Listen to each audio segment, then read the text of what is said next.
അങ്ങനെ ഞങ്ങളിന്ന് മാവേലി പോകാൻ പുറപ്പെട്ടിട്ടുണ്ട് കേട്ടോ. അപ്പോൾ ആരെയും ഞങ്ങളെന്നല്ലേ, ഞാനും എൻ്റെ മദർ ഇൻ ലോയും ഋതും.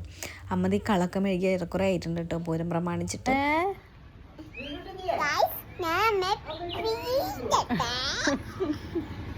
പോണേ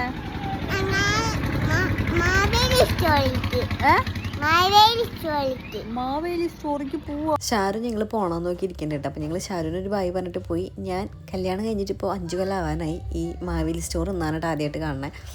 ഞങ്ങൾ കൂടുതലും തൃശ്ശൂർ സ്മാർട്ടിലോ അല്ലെങ്കിൽ കല്യാണ ഹൈപ്പർ മാർക്കറ്റിലോ അവിടെയൊക്കെ കയറിയിട്ട് പർച്ചേസ് ചെയ്യാണ് ചെയ്യാറുണ്ടായിരുന്നത്. അപ്പോൾ ഞങ്ങൾ എന്തായാലും ഞാനും അമ്മ വെറുതെ ഇരിക്കുകയായിരുന്നു. അപ്പോൾ ഞങ്ങൾക്ക് പോകാമല്ലോ എന്ന് വിചാരിച്ചിട്ട് ഇറങ്ങിയത്. അപ്പോൾ അങ്ങനെ ഞങ്ങൾ ഇതും കൂടി പോന്നു. അരി വാങ്ങി കൈ പിടിച്ചിട്ട് പോന്നു. പിന്നെ അമ്മയ്ക്ക് റേഷൻ കടയിലൊക്കെ കയറാണ്ടായിരുന്നു. അമ്മ പിന്നെ ഓട്ടോ വിളിച്ച് വരികയായിട്ട് ചെയ്തിരുന്നത്. അതിനാണ് ഇപ്പോൾ അടഞ്ഞിരിക്കണേ. അച്ഛമ്മയുടെ കൂടെ നിൽക്കണമെന്ന് പറഞ്ഞിട്ടുണ്ടായിരുന്നു കേട്ടോ. അപ്പോൾ ഞാനായിരുന്നു പിടിച്ച് വലിച്ച് കൊടുന്നതിന് ഒരു കലിപ്പിലാണ് മാറി നിൽക്കണേ. അതിനിടയിലും അതൊന്ന് വിളിച്ചപ്പോൾ കുറച്ച് സംസാരിച്ചു. അങ്ങനെ ഞാൻ ഇത് പിടിച്ച് വലിച്ച് കൊണ്ടുപോയി ഉള്ളിൽ കൊണ്ടൊക്കെയാണ് കേട്ടോ. അമ്മയുടെ സ്ഥിരം ഷോപ്പ് നമ്മുടെ ആര്യമ്പാടത്തുള്ള ഒരു ഷോപ്പാണ് കേട്ടോ. അപ്പോൾ അവിടെ നമ്മൾ പോകുമ്പോൾ ബില്ല് വെച്ച് കൊടുത്ത് പോയി കഴിഞ്ഞാൽ ആ ചേട്ടൻ എടുത്ത് വയ്ക്കും. പിന്നെ വരുമ്പോൾ എടുത്തിട്ട് വരാം, അല്ലെങ്കിൽ ഓട്ടോ വിളിച്ച് കൊണ്ടുവരികയാണ് എന്തെങ്കിലുമാണ് ചെയ്യാറുള്ളത്. പിന്നെ ഞങ്ങളാ പോണെങ്കിൽ ഞങ്ങൾ വേറെ കടയിലൊക്കെ മാറി പിടിക്കാതെ ചെയ്യാറ് കേട്ടോ. ശരിക്കും മണ്ടത്തരായിട്ടോ. അമ്മ പറഞ്ഞു മാവേലിയിൽ നിന്ന് വാങ്ങുന്ന സാധനങ്ങൾ അത്ര കണ്ട് നന്നാവണില്ല, മുതിര, പയർ, കടല അങ്ങനെ ഐറ്റംസ് ഒന്നും വേവണില്ല എന്നുള്ളത്. അതിൽ പയർ ഞങ്ങൾ ടെസ്റ്റ് ചെയ്തു, വെന്തിട്ടില്ല. ഗ്രീൻ പീസ് ടെസ്റ്റ് ചെയ്തു, അതും വെന്തിട്ടില്ല. വെളിച്ചെണ്ണ നൈസായിരുന്നു കേട്ടോ, നല്ല സ്മെല്ലുള്ള നല്ല നാടൻ വെളിച്ചെണ്ണ എന്നൊക്കെ അമ്മ പറയണ്ടായിരുന്നു.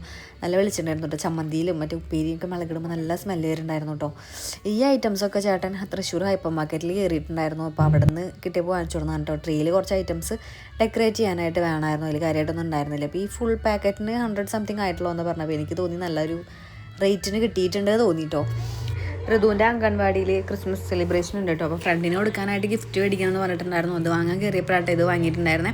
അങ്ങനെ ഞാനും ഋതുവും കൂടി മത്സര പോരാട്ടത്തിലായിരുന്നു കേട്ടോ. ഒരു സൈഡ് ഇടുമ്പോൾ ഒരു സൈഡ് അവൾ ഉരുക്കളയുന്നുണ്ടായിരുന്നു, പിന്നെ അച്ഛനും ഉണ്ടായിരുന്നു. അങ്ങനെയുള്ളൊരു ഇതിനെ പരിപാടി അവസാനിപ്പിച്ചു. പൂരത്തിൻ്റെ ക്ലീനിങ്ങിൻ്റെ ഭാഗമായിട്ട് ഇനി ഫ്രിഡ്ജ് വൃത്തിയാക്കാനുണ്ട് കേട്ടോ. അപ്പോൾ ഞാൻ ഫ്രിഡ്ജിലത്തെ സ്ഥാവരജംഗമ വസ്തുക്കളൊക്കെ എടുത്ത് പുറത്തേക്ക് തട്ടി ഊരാൻ പറ്റുന്ന ഗ്ലാസ് മറ്റേത് മറിച്ചതൊക്കെ ഞാൻ എടുത്തിട്ടുണ്ടായിരുന്നു കേട്ടോ. പിന്നെ ഊരാൻ പറ്റാത്ത ഉള്ളേരിയ മാത്രം ഞാനെടുത്ത് തുണി എടുത്തിട്ട് തുടക്കുകയാണ് ചെയ്തത്. നനച്ച തുണി വെച്ച് തുടച്ചു. അപ്പോൾ നമ്മുടെ കുഞ്ഞു വീഡിയോ ഇത്രയുള്ള അടുത്ത വീഡിയോയിൽ വീണ്ടും കാണാം. ടാറ്റാ.